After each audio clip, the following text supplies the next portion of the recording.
Hello student, welcome to my channel basic history note. This is Sanjay Saini. Student,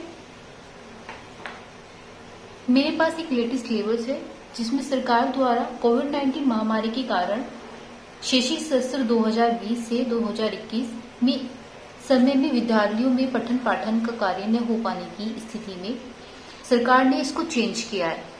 ये syllabus 30% कम हुआ है और 70% आपके सिलेबस बचा है जो आपको करना है। ठीक है स्टूडेंट, सबसे पहले मैं आपको 30% वाला सिलेबस बताऊंगी जो कि आपका एग्जाम से हट गया है। ठीक है, यानी कि आपके सिलेबस में नहीं है। तो जो सिलेबस में नहीं है वो चीज आप देख लीजिए। ठीक है, और उसके बाद मैं आपको बताऊंगी कि 70% जो आपके सिलेबस में है, जो आपका सिलेबस रह चुका है, वो आपको मैं यहाँ पर बताऊंगी। ठीक है स्टूडेंट, तो ये क्लास 9 का सिलेबस है, वाणिज्य का, कॉमर्स यानी। तो चलिए देखते हैं इस सिलेबस में है क्या।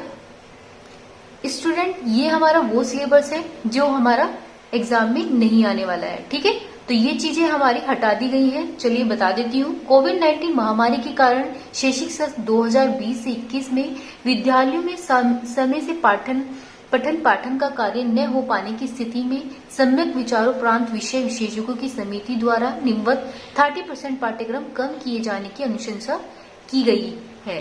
ठीक है स्टूडेंट, अब सरकार ने 30% जो कम किया है, यानी कि जो आपके सिलेबस से हटाया गया है, तो स्टूडेंट वो ये सिलेबस है जिसमें हमारे चैप्टर हटाए गए हैं।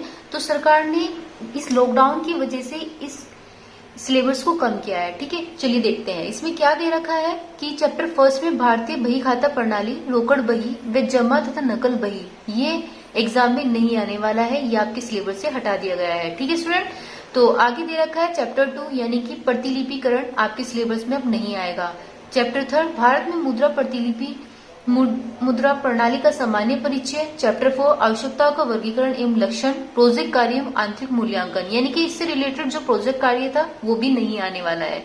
ठीक है स्टूडेंट, इतना तो आपको समझ में आ ही गया होगा कि ये जो चैप्टर 4 है, यानी कि 1, 2, 3, 4, ये आपके एग्जाम में नहीं आने वाले हैं। अब नीचे जो दे रखा है ये भी समझ लीजिए।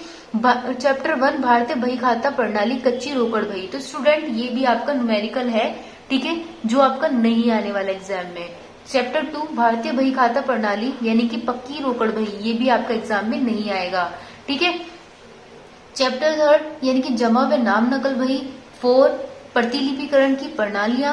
फिर 5th में दे रखा है भारतीय मुद्रा प्रणाली का सामान्य परिचय, और 6 में दे रखा है शासकीय अध्ययन से विभिन्न वर्गों के लाभ। तो स्टूडेंट, जो जितने भी ये 6 चैप्टर दे रखे हैं, 6 टॉपिक दे रखे हैं, तो स्टूडेंट ये हमारे एग्जाम में नहीं आएंगे।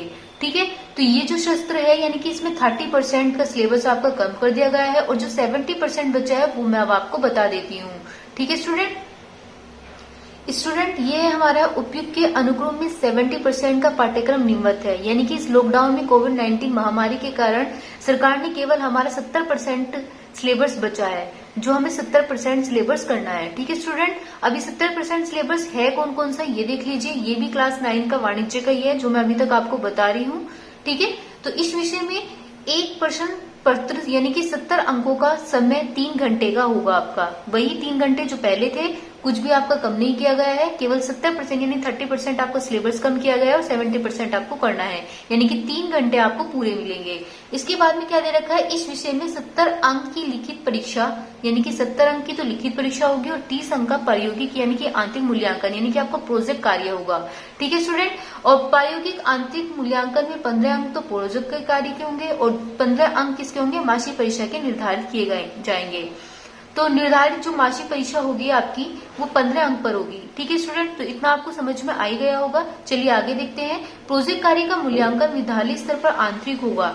जो प्रोजेक्ट कार्य होगा वो विद्यालय पर स्तर होगा। ठीक है, यानी कि जो 70% का जो वर्क होगा उसी में ही आपको प्रोजेक्ट कार्य मिल जाएगा, और प्रोजेक्ट कार्य केवल 70% के जो आपके चैप्टर अब मैं बताऊंगी उसमें से ही आपको उसी के अनुरूप मिलेगा। ठीक है, तो कैसे दे रखा है कि लिखित परीक्षा हेतु अंक विभाजन निम्नवत है।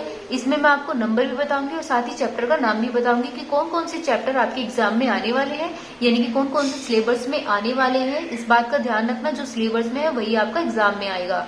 ठीक है स्टूडेंट, तो पहला जो दे रखा है दोहरा लेखा प्रणाली का तात्विक व व्यवहार, तात्विक सिद्धांत व व्यवहार, तो स्टूडेंट ये चीज, और नेक्स्ट में क्या दे रखा है, आधुनिक पाश्चात्य बही खाता प्रणाली के अनुसार प्रारंभिक लेखी की पुस्तकें केवल रोजनामचा व रोकड़ बही खतौनी व तलपट। तो स्टूडेंट जो यहाँ जी दे रखा है यानी कि चैप्टर फर्स्ट दे रखा है, चैप्टर फर्स्ट में दोहरा लेखा प्रणाली के तात्विक सिद्धांत व व्यवहार के बारे में पूरा दे रखा है। तो स्टूडेंट इसमें आपका रोजनामचा रोकड़ बही और खतौनी तलपट ये सब कुछ आने वाला है, जो कि 20 नंबर का होगा आपका एग्जाम में। ठीक है स्टूडेंट, इतना आपको समझ में आया, ये आपका 20 नंबर का आने वाला है। आगे देखते हैं, आगे दे रखा है 2 में यानी कि व्यापारिक कार्यालय का संगठन व कार्य प्रणाली, आने जाने वाले पत्रों का लेखा, पूछताछ व आदेश संबंधी पत्र व्यवहार। तो स्टूडेंट ये जो चीज हमारी दे रखी है ये हमारे एग्जाम में आएगी और कितने नंबर की आएगी, ये 20 नंबर की एग्जाम में आएगी। ठीक है स्टूडेंट, ये एग्जाम में आने वाला है यानी कि आपके सिलेबस में आने वाला है। तो स्टूडेंट आगे देखिए, थर्ड पॉइंट में मुद्रा इतिहास परिभाषा कार्य, ये भी आपका सिलेबस का ही वर्क है जो कि 15 नंबर का आएगा। फिर उसके बाद में है फोर्थ वाला अर्थशास्त्र की परिभाषा, क्षेत्र अर्थशास्त्र से संबंधित शब्दावली जैसे उपयोगिता, धन, कीमत, मूल्य आदि, ये कितने नंबर का आएगा, 15 नंबर का आएगा। अब निर्धारित पुस्तक कुछ ऐसी दे रखी है, इसका कुछ नोट दे रखा है, ये भी पढ़ लेते हैं। कोई भी पुस्तक निर्धारित या संतुष्ट नहीं की गई है।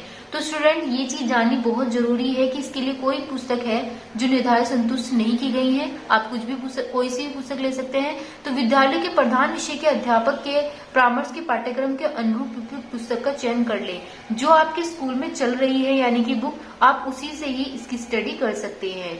ठीक है, आप इसमें जो दे रखा है कोई भी पुस्तक निर्धारित या संतुष्ट नहीं की गई है, तो इसके लिए कोई भी पुस्तक है जो भी वो निर्धारित नहीं की गई है, आप कोई सी भी बुक से पढ़ सकते हैं। लेकिन अगर आप विद्यालय में पढ़ रहे हैं तो विद्यालय में परामर्श के अनुसार ही ले, अध्यापक के परामर्श के अनुसार जो पुस्तक वो पढ़ा रहे हैं यानी कि जो जिस बुक से वो स्टडी करा रहे हैं उसी बुक से आप स्टडी करना। ठीक है स्टूडेंट, चलिए अब देखते हैं प्रोजेक्ट कार्य एवं आंतरिक मूल्यांकन। स्टूडेंट प्रोजेक्ट कार्य एवं आंतरिक मूल्यांकन का विषय भी आप जान ही लें। तो सबसे पहले क्या दे रखा है, नोट। नोट में सबसे पहले आपको जानना जरूरी है कि कितने नंबर का आपका किस तरीके से प्रोजेक्ट में आने वाला है। तो दिए गए प्रोजेक्ट सूची में कोई 3 प्रोजेक्ट छात्रों से तैयार कराएं। प्रत्येक खंड में 1 प्रोजेक्ट कराना अनिवार्य है। शिक्षक विषय से संबंधित अन्य प्रोजेक्ट कार्य अपने स्थल से भी दे सकते हैं। तो यानी कि जो भी प्रोजेक्ट आपको कराना है, 3 प्रोजेक्ट इसमें तैयार किए गए हैं यानी कि 3 प्रोजेक्ट आपके लिए जाएंगे। फिर उसके बाद में 1 प्रोजेक्ट कराना अनिवार्य है। उन 3 में से शिक्षक विषय में संबंधित अन्य प्रोजेक्ट कार्य अपने स्तर पर भी दे सकता है, यानी कि जो भी वो कार्य कराएगा अपने तरीके से उसमें से भी दे सकता है। प्रत्येक प्रोजेक्ट में 5 अंक का होगा। ठीक है, तो टोटल कितना हो जाएगा, अगर 3 प्रोजेक्ट लिए जाएंगे तो टोटल होगा हमारा 15 अंक। ठीक है, तो 3 पंचे 15, तो 15 अंकों का आंतरिक मूल्यांकन विद्यालय स्तर पर मासिक परीक्षण द्वारा होगा। ठीक है स्टूडेंट, आगे देखते हैं, ये क्या दे रखा है, पुस्तकालय, यानी कि पहला जो कौन सा प्रोजेक्ट कार्य आंतरिक मूल्यांकन जो दे रखा है कौन कौन से चैप्टर से आने वाला है। पहला है पुस्तकालय व लेखाक्रम, दूसरा है लेखा प्रणाली परिचय सिद्धांत, तीसरा है रोजनामचा आशय व लेखाक्रम के नियम, चौथा है तलपट बनाने की विधियां, 5वां व्यापारिक कार्यालय के कार्य, 6 में आपका दे रखा है व्यापारिक पत्र के मुख्य अंग, 7 में मुद्रा का जन्म व विकास और 8 में मुद्रा के कार्य अर्थशास्त्र के विभाग। तो स्टूडेंट ये चीज आप देख ही रहे होंगे, ये सारा टॉपिक यहाँ पर आ चुका है अर्थशास्त्र के विभाग। ठीक है, तो पुस्तकालय व लेखाक्रम, दोहरा लेखा प्रणाली परिचय सिद्धांत, रोजनामचा आशय व लेखाक्रम के नियम, तलपट बनाने की विधियां, व्यापारिक कार्यालय के कार्य, व्यापारिक पत्र के मुख्य अंग, मुद्रा का जन्म व विकास, मुद्रा के कार्य और अर्थशास्त्र के विभाग। ठीक है, तो स्टूडेंट ये इसमें से हमारा प्रोजेक्ट इस बार आने वाला है। ठीक है, जो प्रोजेक्ट कार्य दिया जाएगा वो प्रोजेक्ट कार्य आपको किस में से दिया जाएगा, 1 to 9 के इस चैप्टर में से दिया जाने वाला है। ठीक है स्टूडेंट, तो आप इस चीज की बेटर तैयारी कीजिए, यही आपका सिलेबस में है जो आपका आएगा। ठीक है, सिलेबस में और कुछ चेंज नहीं किया गया है, केवल जो चीज चेंज की गई थी वो मैंने आपको बता दी। ठीक है स्टूडेंट, तो सिलेबस में आपकी केवल ये चीज चेंज हुई है। आपको क्या करना है, केवल 70% के जो मैंने अभी चैप्टर्स बताए उन पे ज्यादा फोकस करना है, केवल वही आपके एग्जाम में आने वाले हैं। ठीक है स्टूडेंट, तो आपको वीडियो अगर पसंद आई है तो वीडियो को लाइक कीजिए, सब्सक्राइब कीजिए, ताकि वीडियो आने वाली वीडियो आपको कंटिन्यू मिलती रहे। ठीक है स्टूडेंट, थैंक यू।